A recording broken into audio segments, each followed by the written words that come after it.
Okay, Grade 5! Magsitayo ang lahat at simulan ang ating araw sa isang pambungad na panalangin na pangungunahan ni Angela Escala. Okay? Iyuko ang ating ulot, damhin ng presensya ng ating Panginoon. Sa mga Ama, ng Anak, ng Espiritu Santo. Amen. Okay? Dear Lord, may request mental alert, hope God, and inspire us as wisdom and work that today. This hour is done, and the Father, okay. Amen. Naman, Anak, Espiritu Santo. Okay, magandang buhay, Grade 5! Mabuting tao? Tunay kaya na isang mabuting tao ang Grade 5? Paano naman kaya kung isang mabuting Pilipino? Mabuting Pilipino kaya ang Grade 5? Opo! Mahusay kung gano'n, bigyan natin ng mahusay clap. 1, 2, 3, 1, 2, 3. Ang husay-husay nyo. Ngayon, para sa ating attendance, kalihim angel, ilan ang nagsipagliban sa ating klase? Walang nagsipagliban. Mahusay kung gano'n, bigyan natin ng fireworks clap. 1, 2, 3, 1, 2, 3. Okay. Para naman sa ating classroom rule, inaanyayahan ko kayo na magsipagtayo at basahin ito at kantahin. Mga alituntunin, ako'y gising, hindi tulog, nakikinig. Kantahin, ako'y gising, hindi tulog, nakikinig. Woo! Ako'y gising, hindi tulog, nakikinig. Woo! Ako'y gising, hindi tulog, ako'y gising, hindi tulog, ako'y gising, hindi tulog, nakikinig. Woo! Okay? Together with you. Ako'y gising, hindi tulog, nakikinig. Woo! Ako'y gising, hindi tulog, nakikinig. Woo! Ako'y gising, hindi tulog. Ako'y gising, hindi tulog. Ako'y gising, hindi tulog, nakikinig. Woo! Para naman, dugtungan ng ating ay naanyayahan ko naman kayo sa isang pagkanta.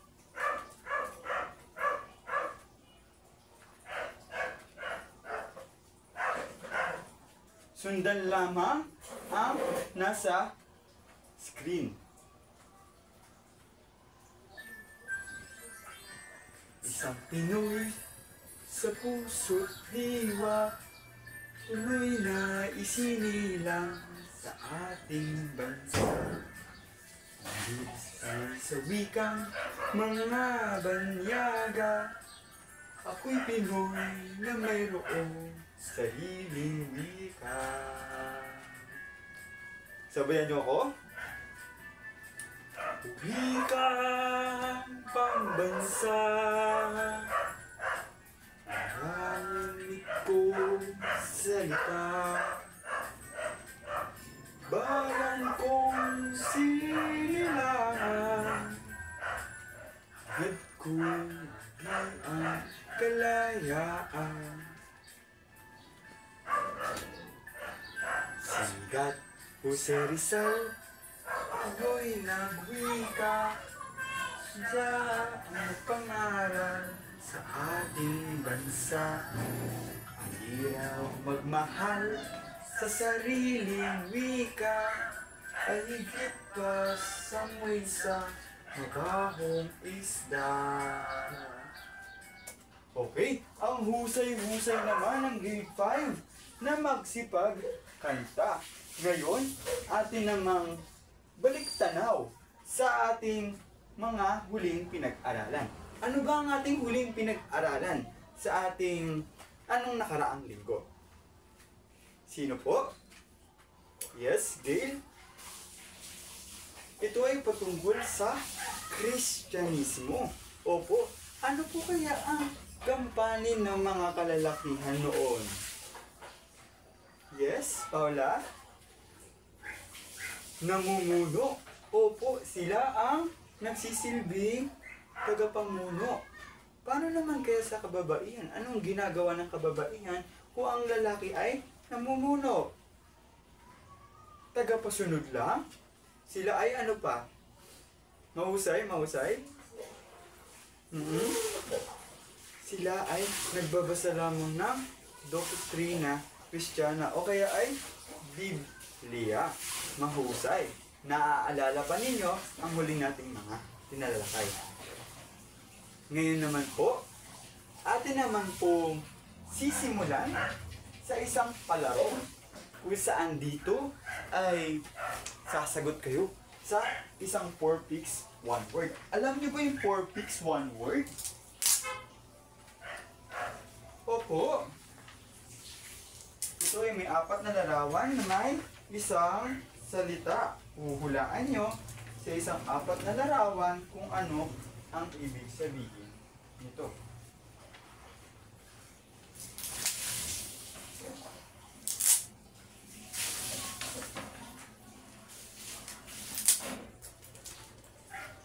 Para sa pang-unang perfect 1 word, alin po ang salitang mabubuo?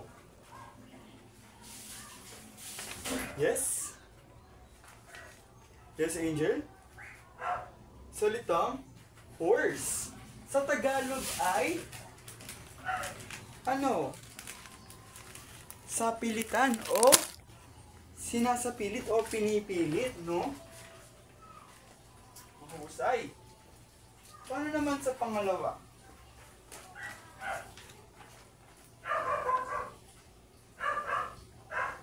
Ano ang salitang mabubuo sa 4 na larawan na ito?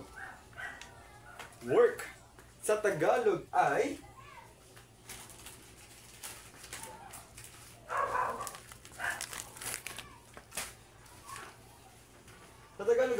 trabaho o paggawa. Ngayon, sa tingin naman ninyo, ano ang ating tatalakayin sa araw na ito? Base sa 4 na larawang mga ito. Mga, yes? The same here? Mga palaro? Malapit pero hindi. Yes, Jasmine? Mga trabaho, mahusay.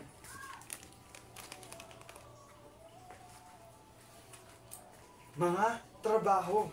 Sa tingin kaya po ninyo, ang mga trabaho noon sa panahon ng mga Espanyol ay sinasapilit? Opo, sinasapilit. Ibig sabihin ay pinupwersa. Ngayon, ating tatalakayin ang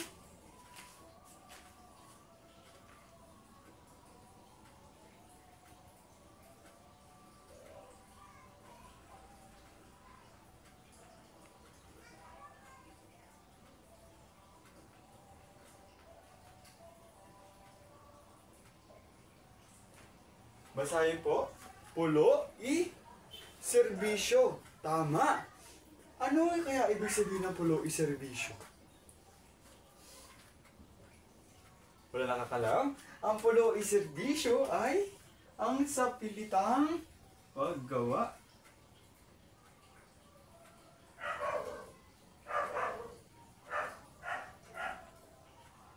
Sapilitang paggawa. Ibig sabihin, sapilitang pagtatrabaho, mahusay. Sa tingin po ba ninyo, kayo, sa inyong palagay, nagugusto nyo ba na pinipilit kayong magtrabaho o gumawa ng anuman? Hindi, syempre. Ngunit dito, ay tatalakayin natin ang sapilitang paggawa o sapilitang pagtatrabaho ng mga Pilipino sa kamay ng anong panahon nito? Espanyol. Mahusay. Sa tingin po ba ninyo, ilang taong gulang po ang mga ate at kuya po ninyo na sila ay unang makapagtrabaho? Yes po? 15. Malapit na. Mahusay, mahusay. Ano, ibang sagot? 16. Medyo mataas pa, pero malapit na. Ano po? 18. Mahusay. Okay. 18 taon sa panahon ngayon. Sa tingin po ba ninyo ay hinihintay pa ng mga Espanyol na dumating ang isang kabataan sa edad na 18 para sila ay pagtrabahuhin? Opo. Sa panahon ngayon, opo. Sa panahon po kaya noon, hindi. Dahil ilang taong gulang lamang ang mga Pilipino noon na sila ay pagtrabahuhin. Ilang taon? Mas mababa sa 15. Okay, 14 na taong gulang hanggang sa 60 years old. Ito'y tanging mga kalalakihan.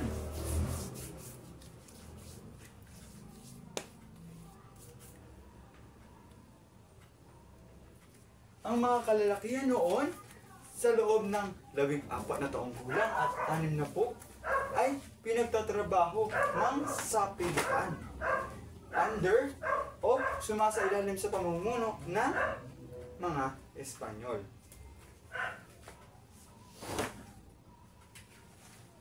Ito ay sa loob ng 40 araw sa isang taon. At tingin po ba ninyo, ilang linggo?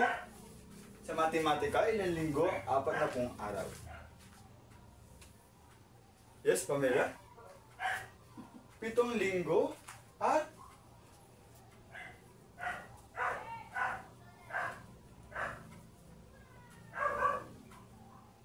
at 4 na araw. Mahusay.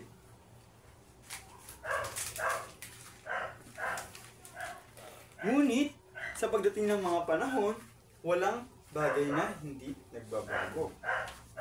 Noong taong 1884,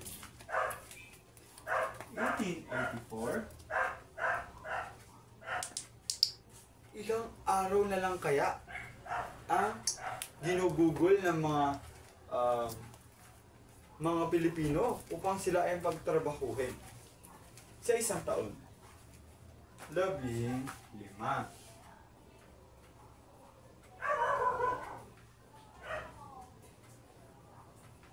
15 araw. Ilan kayang linggo to? Ilang linggo, ilang araw? Is 2 linggo.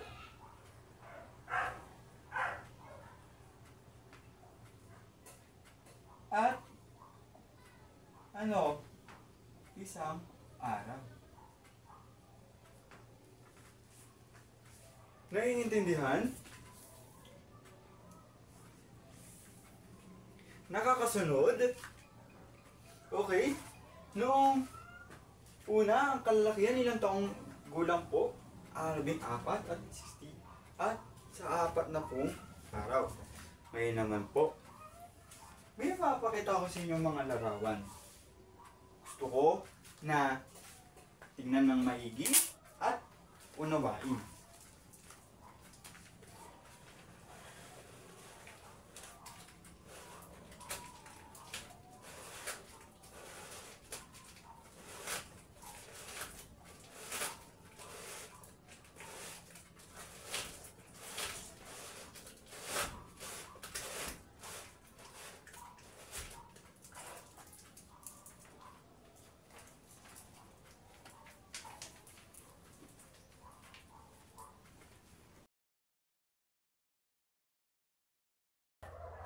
Para po sa kalaman ng iba, pulista po ang katawagan sa mga kalalakihan na nagsisipagtrabaho sa pamumuno ng mga Espanyol.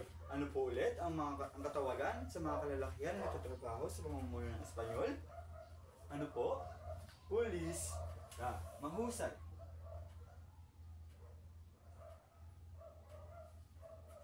Pulista. Sa tingin po ninyo, sa aking mga nilabas na larawan kanina, ano ang inyong mga napapansin? Nagtatanim po, teacher. Opo. Nagtatanim, ngunit, ano pa napapansin ninyo? Merong Espanyol na umaalipin sa Pilipino. Ibig sabihin, ito ay sinasapilitang paggawa. Sa pangalawang larawan, ano napapansin po ninyo? May nangingisda o nananalok ng tubig na may mga taong nakabantay at inaalipin. Mahusay. Sa pangatlo naman, ito, napakabigat, no? Anong mga binubuhat ko nila? Ang mga binubuhat nila yung mga troso at mga kahoy na galing sa puno. Ngayon, sa inyong palagay, gusto niyo po ba na maranasan itong mga ito? Hindi. Dahil ang mga Pilipino ba, ginusto na ma-experience ito o maranasan? Hindi. Bakit kaya nagpasa ilalim ang mga Pilipino noon?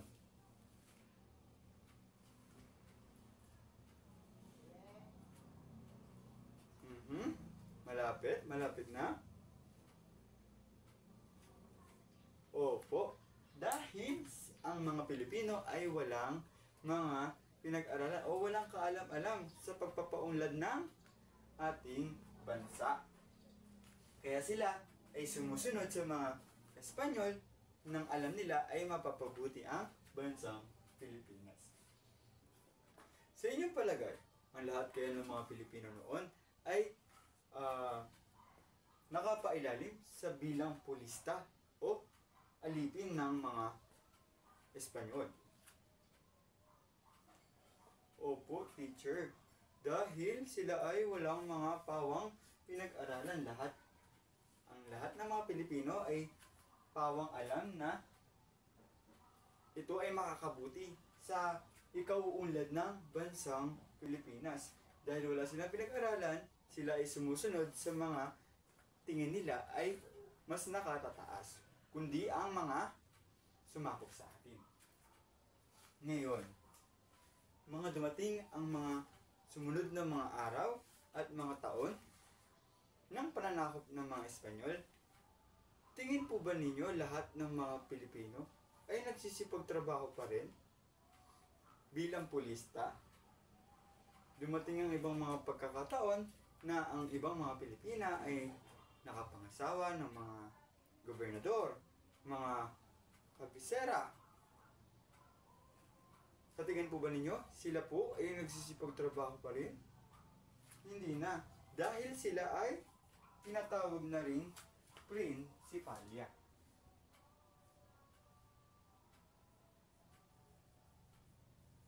Ano po ulit ang tawag? Prinsipalya.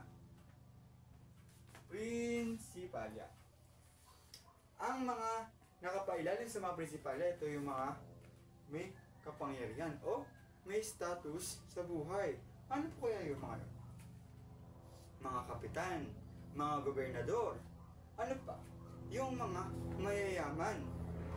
Sa tingin po ba ninyo, bakit kaya sila hindi pinagtatrabaho? Gayon sila ay mga Pilipino rin. Dahil sila ay may kakayanang makapag-bayad. Mahusay. Ano ba yung binabayad nila? Yes, ito yung dilo. Ano yung mga binabayad nila? Buwis! O, sa ibang katawagan ay pala. Ano po ulit ang katawagan ng buwis? Sa palawang serbisyo? Pala. Ngayon po, atin naman dudugtungan ang ating talakayan sa isang maikling palaro.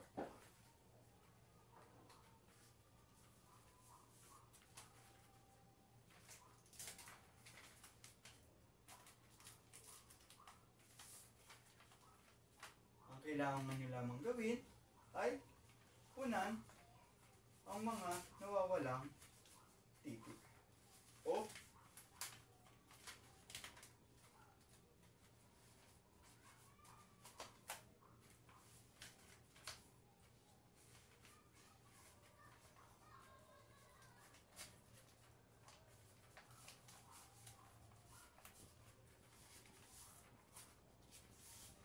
una, sila sa edad lamang na 14 na taong gulang hanggang 60 taon na gulang ay nakakapagtrabaho sa pilitang paggawa. Yes, Angel? Mga kalalakihan. Mahusay. Para naman sa pangalawa, maraming magbabayad ng ₱1 at kalahati upang hindi makapagtrabaho. Tinatawag ang kabayaran bilang ito o buwis. Kadalasan nagbabayad ang mga mayayaman na ayaw magtrabaho. Ano kaya ang katawagan rito? Yes, Pamela. Pala, mahusay.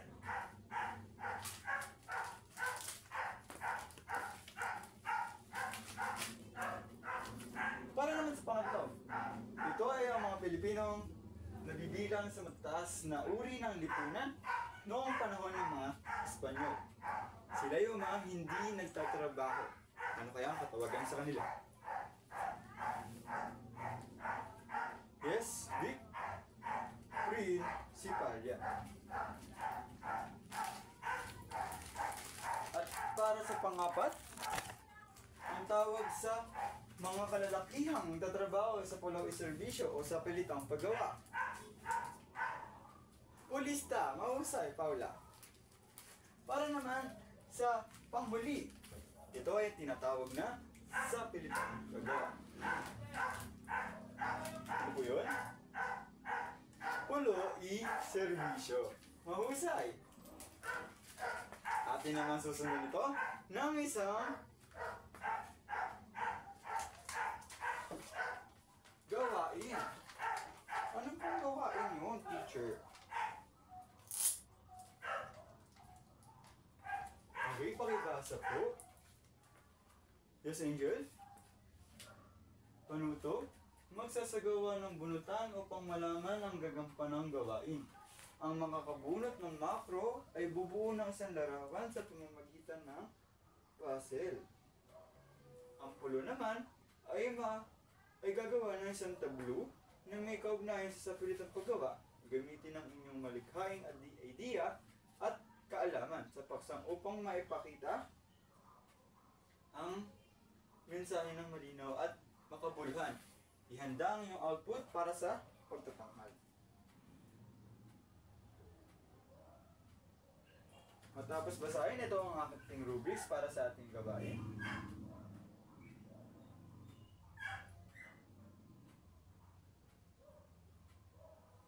Rubrics po. Pamantayan.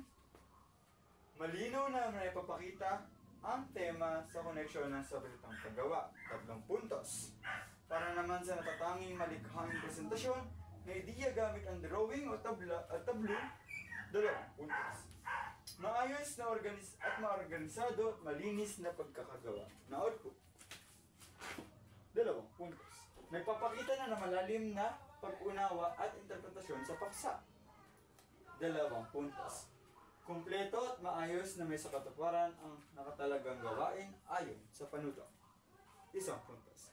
Ang lahat ay may kabuuang puntos na 10 puntos. Okay? Ito yung puzzle na bubuo ng makro.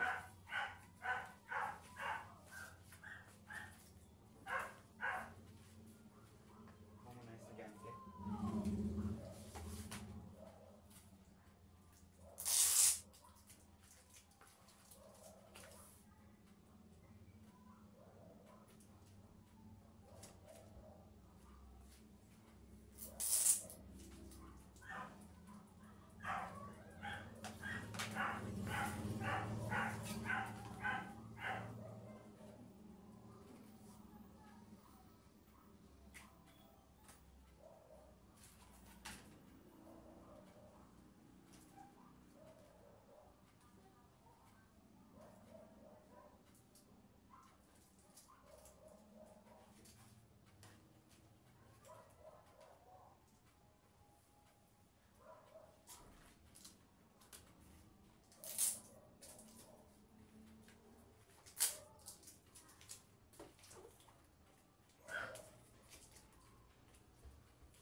ang macro?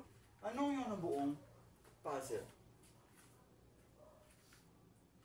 Ito ay nagpapakita ng mga sapilitang paggawa na kung saan dito ay pinagtatrabaho sa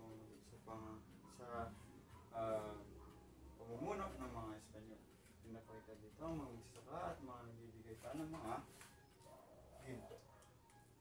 Kasama ang gera. Po. Para naman sa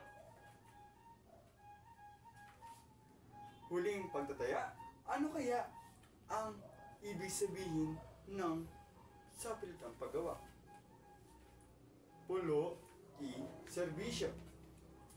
Sa inyong palagay, sino kaya ang mga Pilipinong nagsisipag trabaho sa sapilitang paggawa o kaya ang pulo y serbisyo? Sino po? Ang mga pulista o ang mga Pilipino. Sa tingin po ba ninyo, ito ay makatarungan sa mga Pilipino na sila ay ginawang mangmang at ginawang alipin? Yes po? Hindi po. Bakit po? Okay, mahusay. Para sa inyong huling gawain,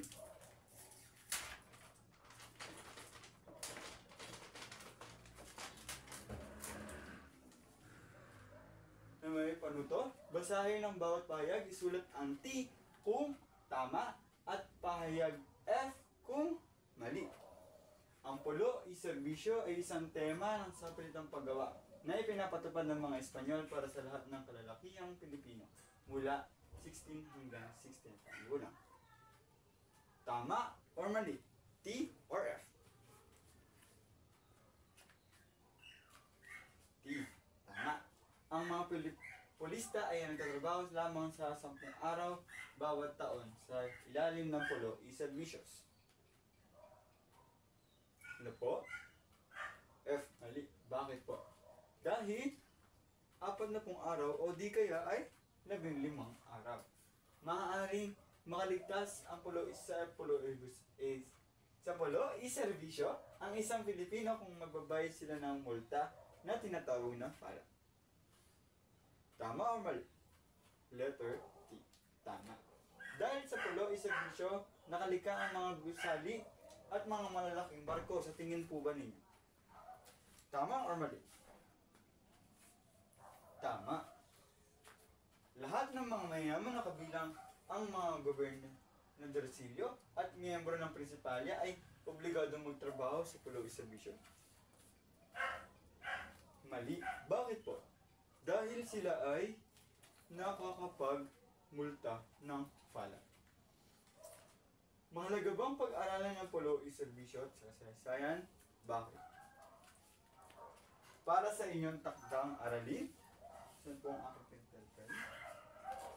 Okay po. Takdang aralin.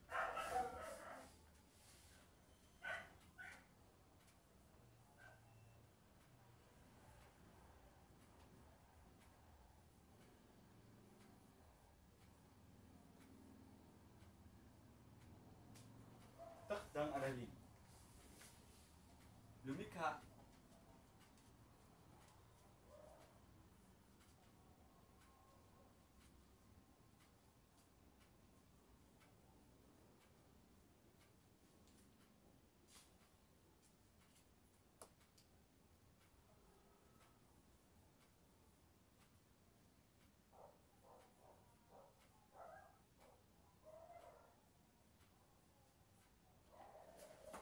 po.